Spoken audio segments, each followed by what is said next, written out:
Om my God, आपको धन्यवाद भाई बहन हमारी बात सुनने के लिए। देखिए, ज़िंदगी में एक बहुत सारे लोग इच्छा करते हैं, लेकिन वो केवल संसारिक इच्छा करते हैं। किस लिए? खुशहाल होने के लिए। ज़िंदगी भर इच्छा ही करते रह जाते हैं, लेकिन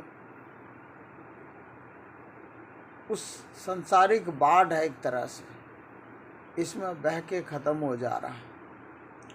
अरे हम सब को भाई साहब,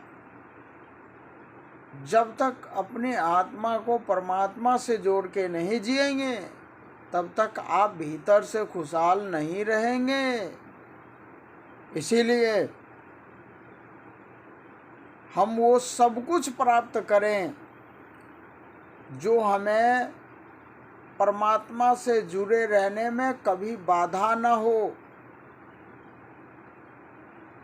वो सब कुछ प्राप्त करिए, और जो जो चीज़ आपको परमात्मा के भक्ति करने में, परमात्मा की ओर बढ़ने में बाधा हो, उन सभी चीज़ों को त्याग करने को तैयार रहे।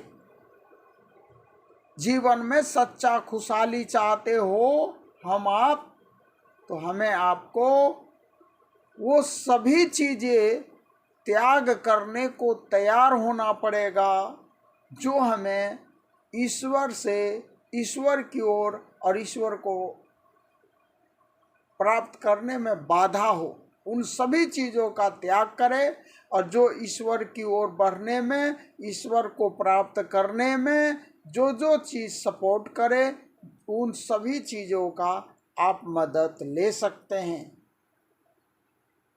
यह जिंदगी है। जिंदगी में बिना सत्ज्ञान और संस्कार के आप सच्चा जीवन नहीं जिएंगे, कभी नहीं जिएंगे। आपके और सत्य ज्ञान और संस्कार हमें गुरु मार्ग पे चलने से मिलेगा। वेद शास्त्र के नियमानुसार जीवन को बनाने से सत्य ज्ञान और संस्कार प्राप्त होगा। इसीलिए यह अनमोल रतन है आपका जीवन। आज लोग बल बुद्धि स्वास्थ्य वर्धक भोजन नहीं खा रहे हैं।